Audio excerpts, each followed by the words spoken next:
Hello everyone, this is Leah Whitehorse, and in this recording I'm going to be answering a patron's question from the November 2023 Q&A, and this question was: I have a squile with an orb of 1 degree and 15 minutes between Mercury in Pisces and Mars in Taurus. What can you tell me about this aspect?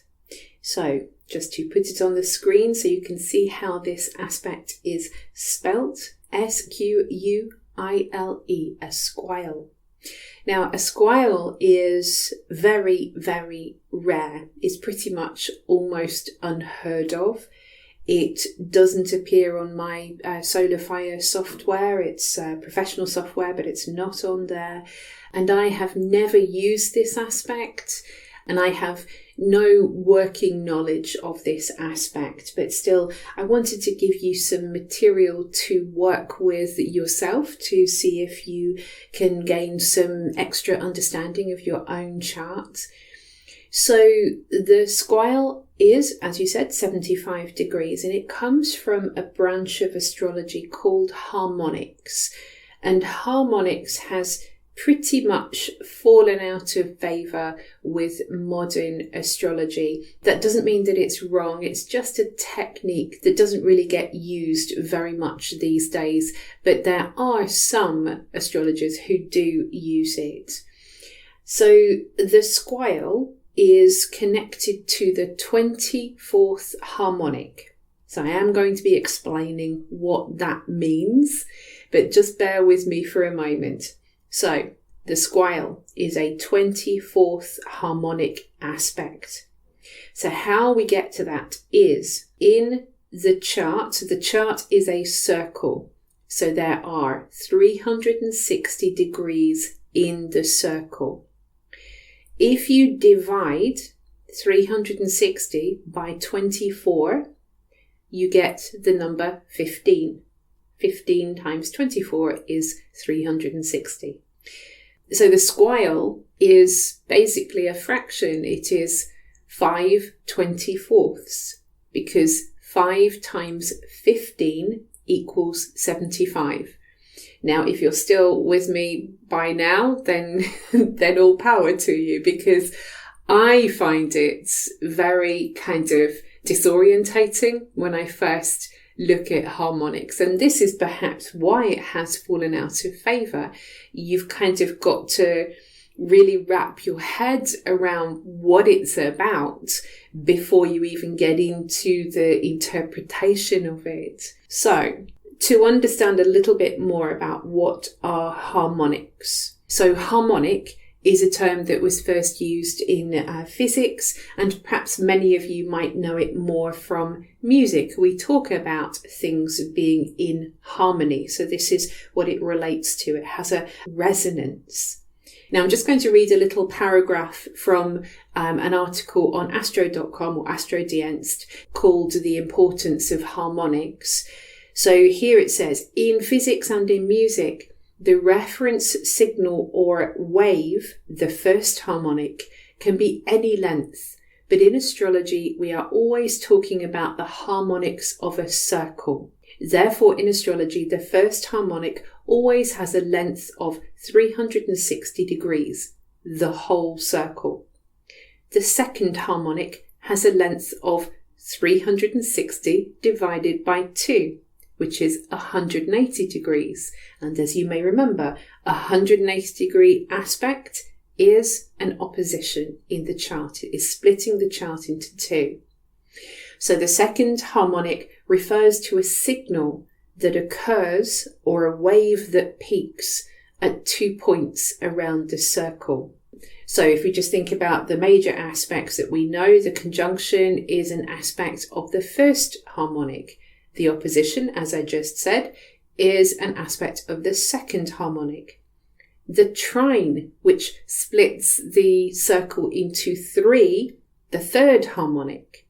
The square splits the circle into 4, so it's the fourth harmonic, 90 degrees. The sextile is an aspect connected to the sixth harmonic, because you are splitting the circle into 6. 6 times 60 equals 360. So we're talking about numbers and waves and resonance when we're speaking about harmonics. And it is a really interesting subject, but yes, quite complex in some ways. I think there certainly seems to be some kind of connection perhaps to numerology and perhaps with geometry and just this kind of sense of mandalas and patterns. That's what I tend to think of when I'm talking about harmonics. As to the squile specifically, so we know that it is 5/24. It belongs to the 24th harmonic. Now, apparently Kepler wrote about this and suggested that there was some kind of negativity around this particular aspect. I can't find a source of that, but there is a book on sacred texts by Kepler, and it might be in there. I didn't have time to read the book. It's very, very, very in-depth and very technical, so I haven't had time to read all of that to find out if that's where the reference came from, but it's probable. I'm going to give some book recommendations and articles and so on at the end, so you have some resources to work with. So anyway, Kepler mentioned that this 24th harmonic seemed to have some difficulty connected with it. But everybody else that I can find that has referenced it has something a little bit more positive to say about it. Now, one of the astrologers that worked with harmonics is Edward Jondro. So he was considered to be one of the greatest astrologers. He was very, very technical. He was a mathematician, a physicist, and a radio engineer. So he had a very scientific approach to astrology. And he was focused on the idea of precision in his work. So highly detailed work. And he worked extensively with the 24th harmonic, which the squile belongs to.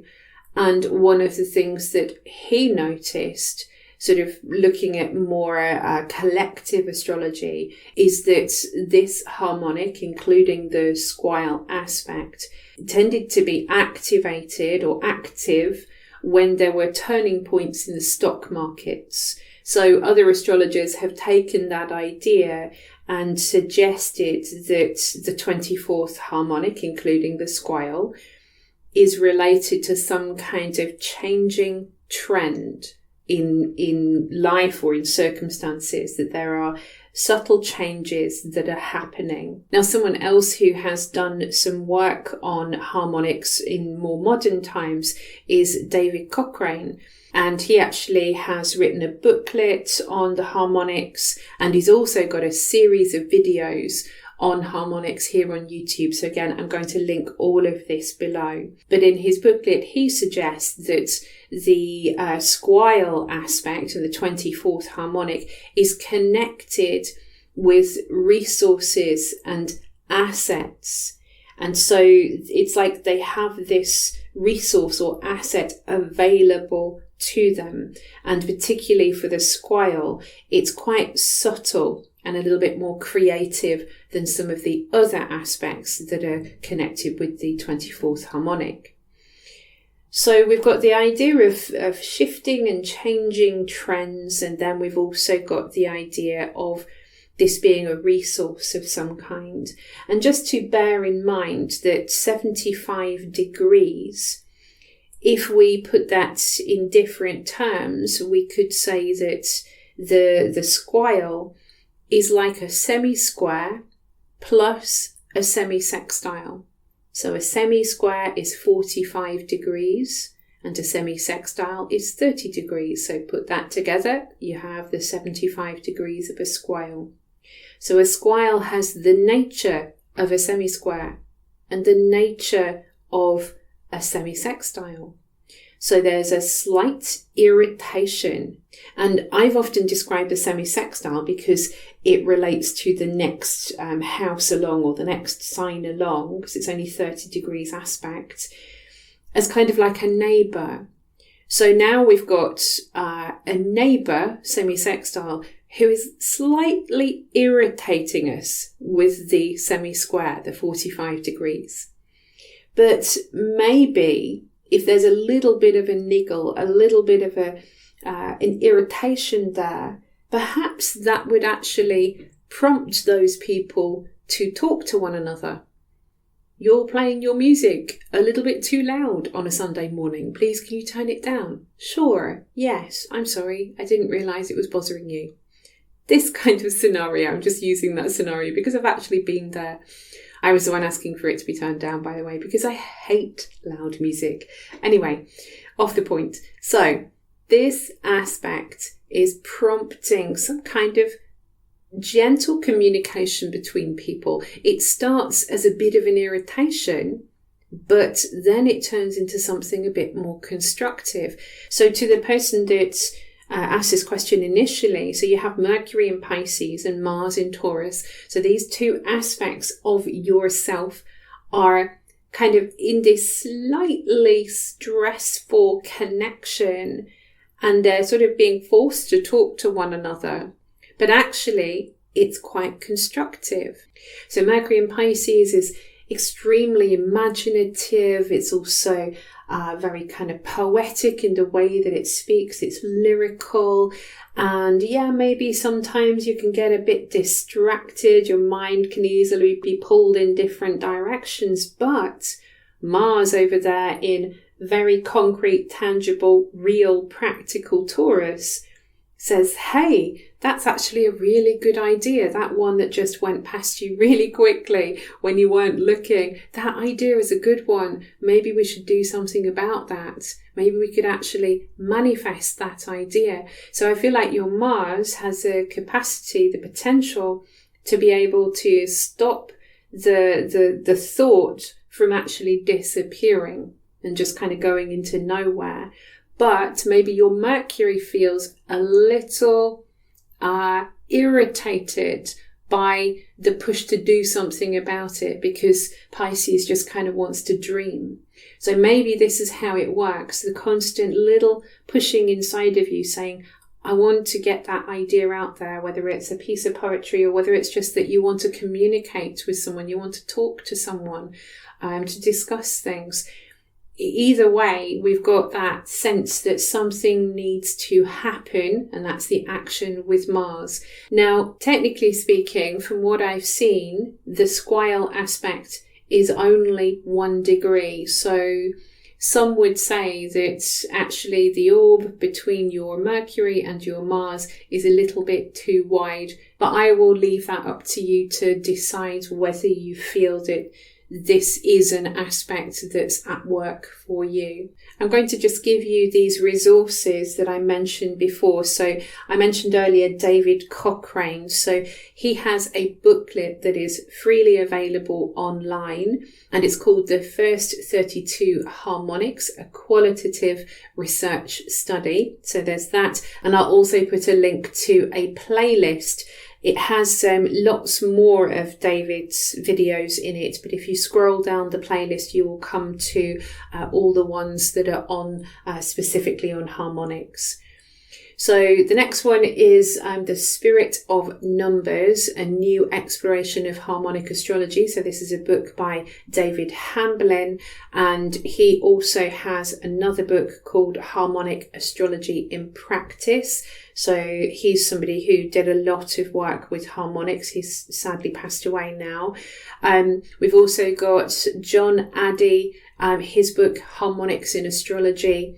And then there is also a book called Working with Astrology by Charles Harvey and Michael Harding. So in that book, there is also a section, I believe, on harmonics. And then the book by Johannes Kepler, this is The Harmonies of the World.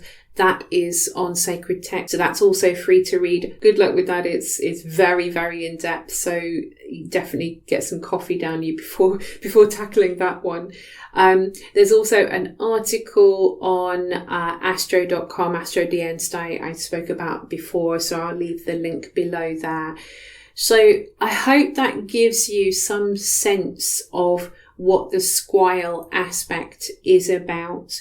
As I say, it is a complex theory to sort of start to go into harmonics, but it is very interesting, especially if you are drawn to numbers and geometry, like I said before, or even if you have a very musical ear, it might be a branch of astrology that really does capture your imagination. So check it out, and I hope the resources and my answer have been useful for you.